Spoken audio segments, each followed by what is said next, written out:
with the Thanksgiving holiday coming up, think about traveling. I get really excited. You guys get excited whenever you're leaving town, you're going somewhere great.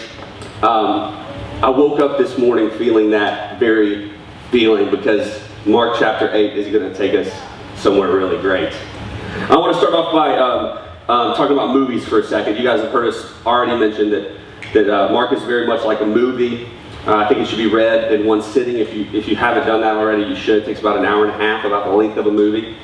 But a lot of movies that you watch have a very important structure. It's called a 3-act structure. It's very, very popular.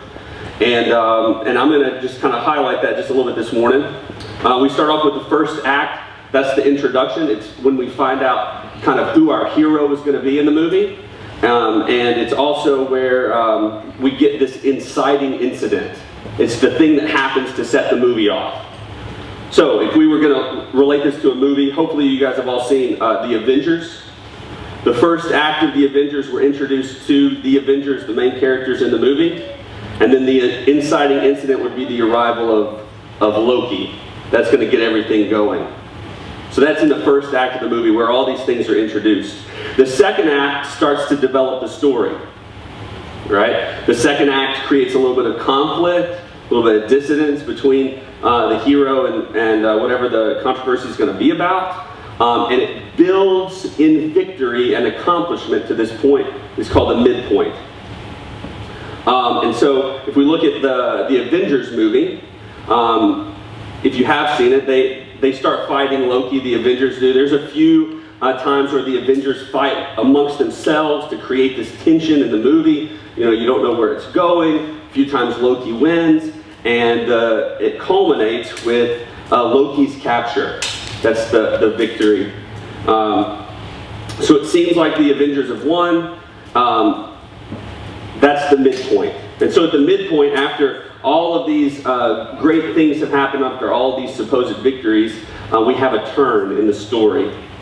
And in this case, after Loki's captured, he gets away. He triggers Hulk, which tears the team apart. He destroys the helicarrier, the base of the SHIELD organization. And they fall back lower than they started at the beginning. And that's the key, the midpoint.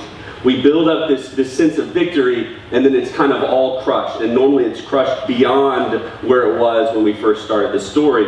And then we have the end of Act 2 and the beginning of Act 3, and that's where the hero comes back and begins to win the real victories and accomplish the outcome that's even greater than that victory we see at the midpoint. And so I'll let you guys finish the Avengers illustration as homework. So, Mark is written with this same 3-act structure. It's very popular in literature as well as in film, and so I think it's important for us to acknowledge that. For us to, I think it's great that we're going chapter by chapter, but in a way it's like watching a movie 10 minutes at a time. And when the 10 minutes is up, you got to turn the movie off, regardless of where you are in the middle of a scene. So, we're going to try to tie a little bit of that together today, since we're in chapter 8, we're halfway through, and we're going to be taking a break for a little while for the holidays. So, Mark's written with the same structure. The first act is Jesus' ministry in Galilee. So it's a local ministry. At the very beginning of Mark, we're introduced to our hero, Jesus, by his herald, John the Baptist. And then in Mark chapter 3, we see the inciting incident kind of come to culmination whenever Jesus heals the withered hand of the man in the temple, and that's when the Pharisees meet with the Herodians to plot the destruction of Jesus. So that would be the transition from first act to second act. In second act, Jesus' ministry expands to surrounding areas. He's doing more and more miracles, which kind of is creating a name for himself and a following and a momentum for this movement. And he's building towards this victory. The Messiah has come, the Messiah that's been promised. And so right now we're at the midpoint of Mark. Mark chapter 8 out of 16. And we're also at the midpoint of the 3 acts of Mark. Now I do want you guys to understand, just because it is written by Mark in 3 acts does not make it fiction, right? Mark is sharing truths, and he's writing them in a way that are going to be captivating to an audience that's going to sit and listen to this thing for an hour and a half. All right, so Mark chapter 8. Mark chapter 8 starts off with a feeling of deja vu. If you guys have been with us for a little bit, you'll notice that a couple of weeks ago, Jesus fed the 5,000. Mark chapter 8 starts off with Jesus feeding a group of 4,000.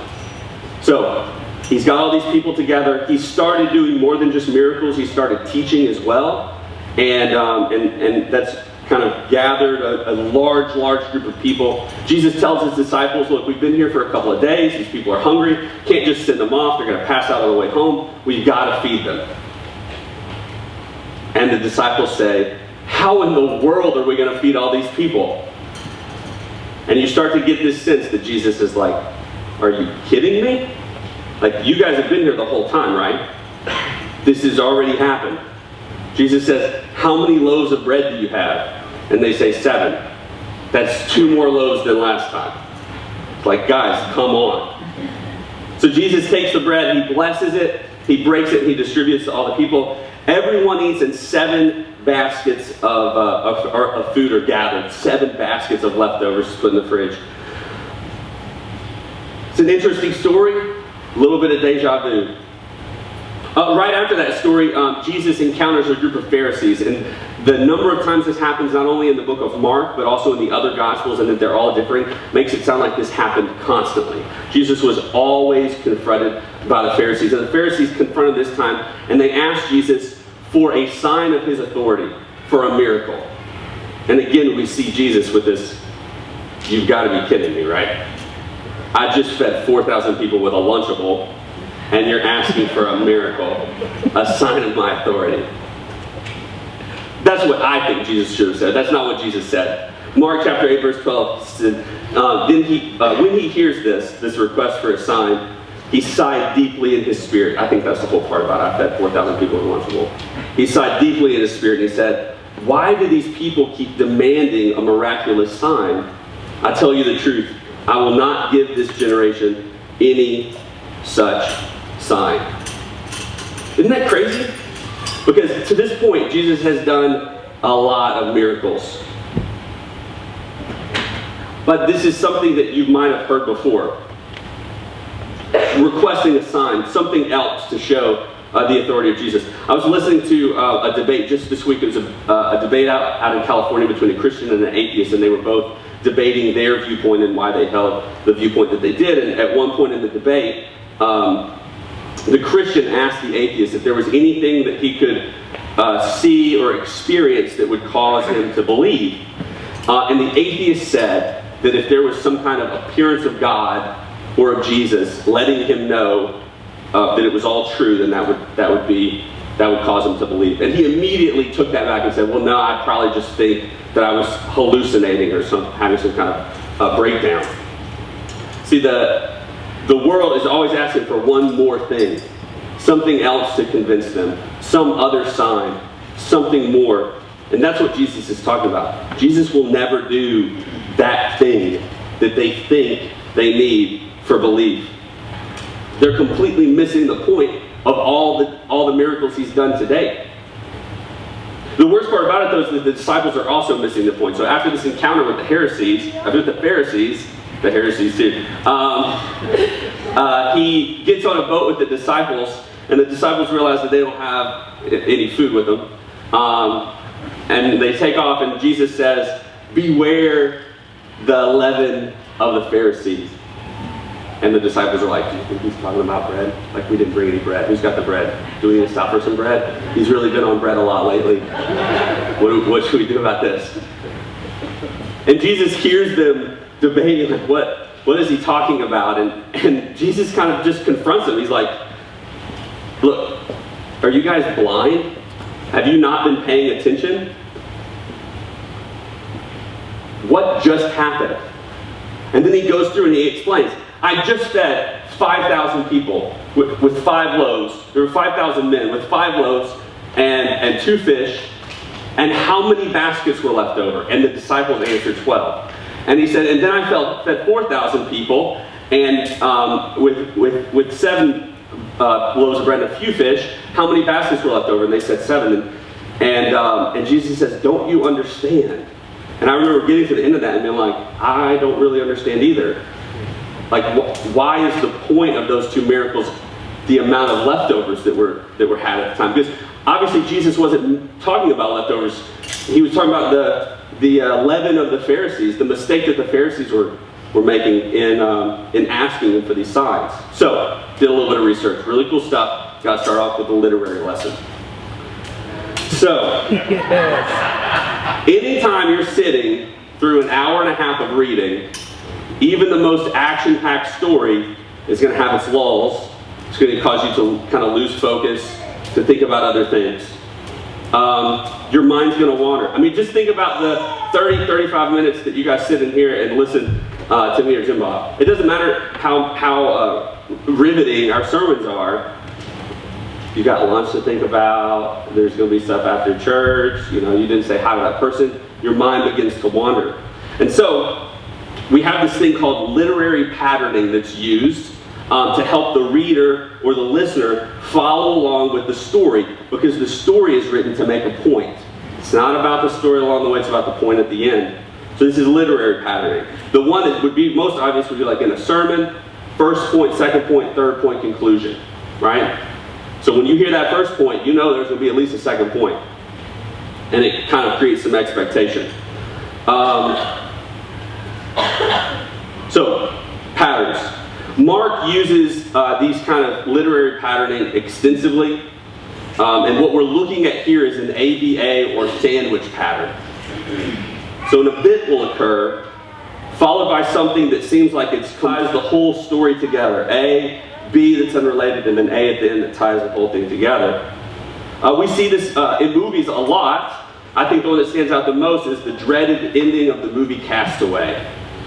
You guys know what I'm talking about with Tom Hanks? The movie begins with a scene at a crossroads, of the FedEx truck driving through the crossroads. Then this entire movie happens, and what do we see at the end but the same exact set of crossroads? And there's a lot of meaning in there. We could go in depth, but we'll save that for a summer movie series. Back to our passage in Mark. So think about that. A, B, A, the 2 ends tie the whole sandwich together. We have a feeding of 5,000 and then a feeding of 4,000. Those are related events. They look the same. So we need to look between the 2 ends of the sandwich, the meat, if you will, to find out what's really the meaning of this story. And between the 5,000 and the 4,000 is one of the most difficult interactions that Jesus has with another person. Jim Bob talked about it last week. I'm going to remind you guys about it today. It's in chapter 7, verse 25 through 28. Right away, a woman who had heard about him came and fell at his feet. Her little girl was possessed by an evil spirit, and she begged him to cast out the demon from her daughter. Since she was a Gentile, born in Syria and Phoenicia, Jesus told her, "First, I should feed the children, my own family, the Jews. It isn't right to take food from the children and throw it to the dogs."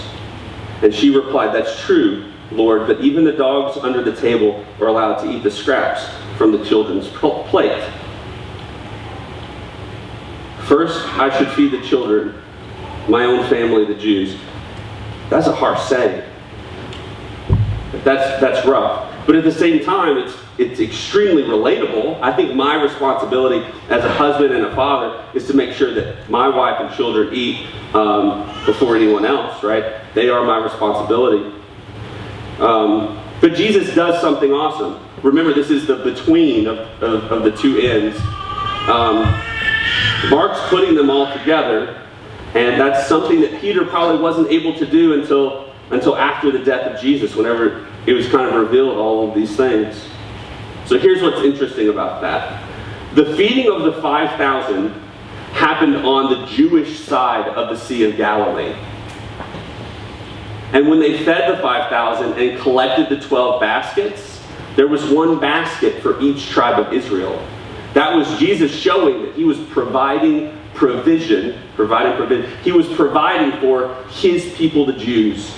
1 basket for each tribe. The feeding of the 4,000 happened on the other side of the Sea of Galilee, the Gentile side. And how many baskets were collected? 7. And 7 is the number of completion. Jesus is answering this Phoenician lady with action. He's saying that he will feed the Jews and the Gentiles. Even though Jesus' earthly ministry was to the Jews, his actions describe this ministry that's to the entire world.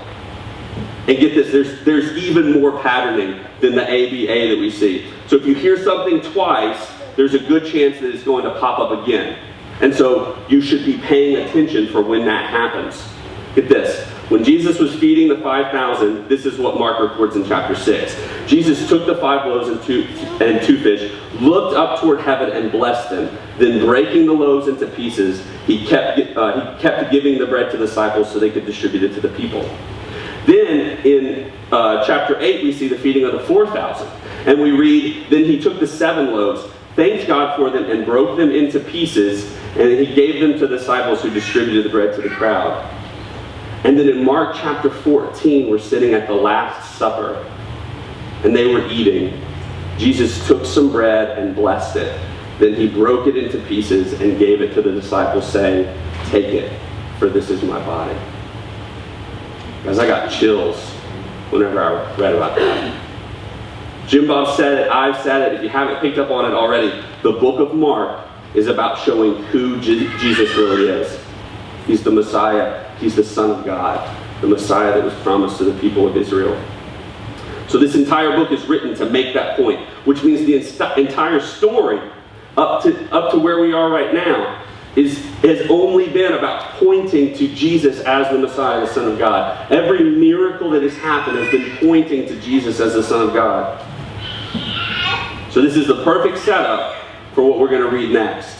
It's going to help us understand this next scene in the book of Mark. Because this next scene is the beginning of a brand new ABA sandwich. It's a sequence that's going to take us to the end of the second act of Mark and into the third. And this scene is hands down one of the strangest scenes that happen in the book of Mark. Now you say, Nathan, we've already seen Jesus walk on water. We've already seen Jesus cast an army of demons out of a naked man. We've already seen Jesus heal so many people that doctors are applying for food stamps. Like, what could be more extreme than that? It gets crazier. And I'm gonna read it. I'm not going to summarize it. I'm going to read it so you guys believe that it's there. Mark chapter 8, starting in verse 22. When they arrived at Bethsaida, some people brought a blind man to Jesus, and they begged him to touch the man and heal him. Jesus took the blind man by the hand and led him out of the village. Then, spitting on the man's eye, he laid his hands on him and asked, can you see anything now? The man looked around. Yes, he said, I see people, but I can't see them very clearly. They look like trees walking around. Then Jesus placed his hands on the man's eyes again, and his eyes were open. His sight was completely restored, and he could see everything clearly. Jesus sent him away, saying, don't go back into the village on your way home. Isn't that crazy? Like, Jesus didn't get it right the first time. I mean, besides the fact that he spit in the guy's eyes, but the man doesn't see clearly afterwards. It's like a hiccup. That kind of stuff doesn't happen with Jesus. Why does this story look so strange? Well, it looks strange because we're looking at the bottom slice of bread. We got to build the rest of the sandwich. So we're about to start a brand new sandwich. Jesus just finished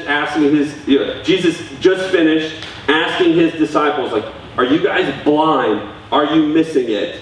And then in the very next scene, he heals a blind man. It's not a coincidence. It's the start of a point. So let's see what follows. Mark chapter 8, picking back up in verse 27. Jesus and his disciples left Galilee and went up to the village near Caesarea Philippi.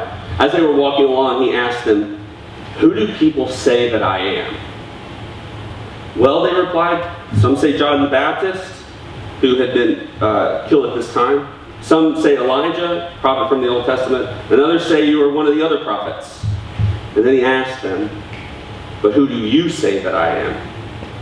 And Peter replies, you are the Messiah. This is huge. Peter is beginning to recognize Christ for who he is, the Messiah. Not just a Messiah, because the Jews had had those before. Anyone who delivered the Israelites from bondage was a Messiah. But Peter recognizes that Jesus is the Messiah, the one prophesied by Daniel in the Old Testament, who is going to come from God and establish David's kingdom for all of eternity. He's starting to get it. He's starting to see. Like, this is the pinnacle of the second act. They're beginning to believe in who Jesus is. They're finally recognizing what he's there for. It means we've reached the midpoint. Mark chapter 8, verse 31. Then Jesus began to tell them that the Son of Man must suffer many terrible things and be rejected by the elders, the leading priests, and the teachers of religious law. He would be killed, but 3 days later he would rise from the dead. And he talked about this openly with his disciples. Peter took him aside and began to reprimand him for saying such things. Jesus turned around and looked at his disciples, then reprimanded Peter. "Get away from me, Satan," he said. "You are seeing things merely from a human point of view, not from God's." Then calling the crowds to join the disciples, he said, "If any of you want to be my followers, you must give up your own way. Take up your cross and follow me. If you try to hang on to your life, you'll lose it. But if you give up your life for my sake and for the sake of the good news, you'll save it. And what did you benefit if you gain the whole world but lose your own soul? Is anything worth more than your soul? If anyone is ashamed of me and my message in these adulterous and sinful days, the Son of Man will be ashamed of that person when he returns in glory. This turns in the glory of his Father with the holy angels."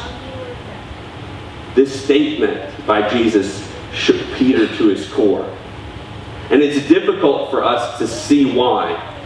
We've got thousands of years of church tradition, plus the plot spoiler. We know how that story's going to end.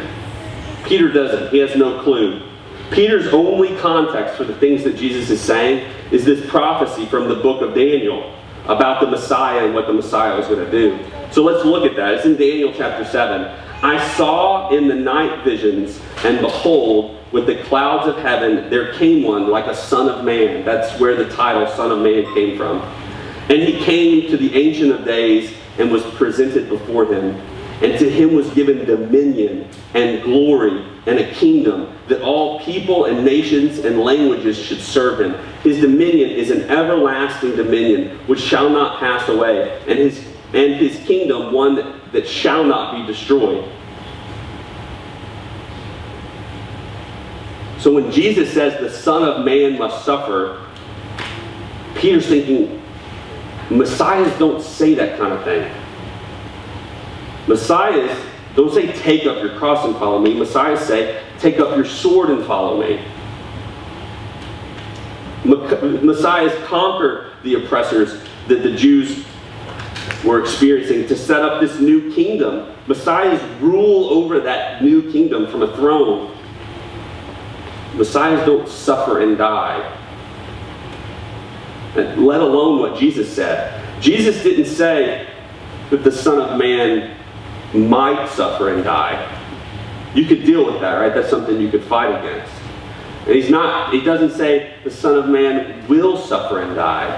That would mean that, he kind of is conquered by it's the Son of Man must suffer and die. That means that it's part of the plan from the very beginning.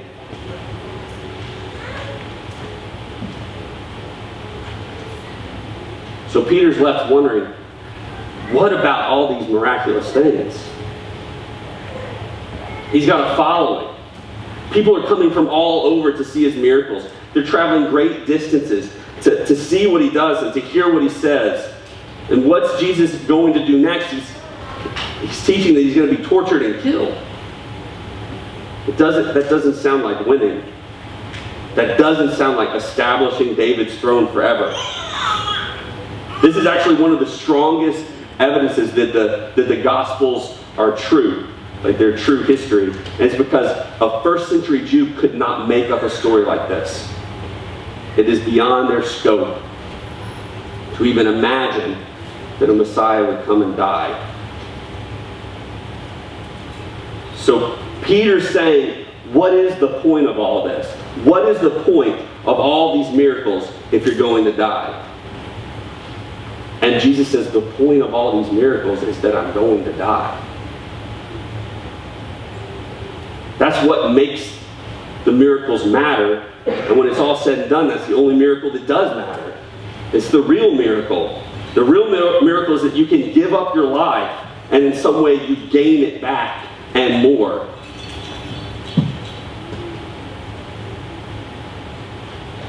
Peter just doesn't see it. Or maybe it's just the things that Peter sees at this point don't make sense to him. Like, how many times have you said something like, or prayed something like, or heard someone say, like, Jesus, deliver me from this addiction and I'll give my life to you.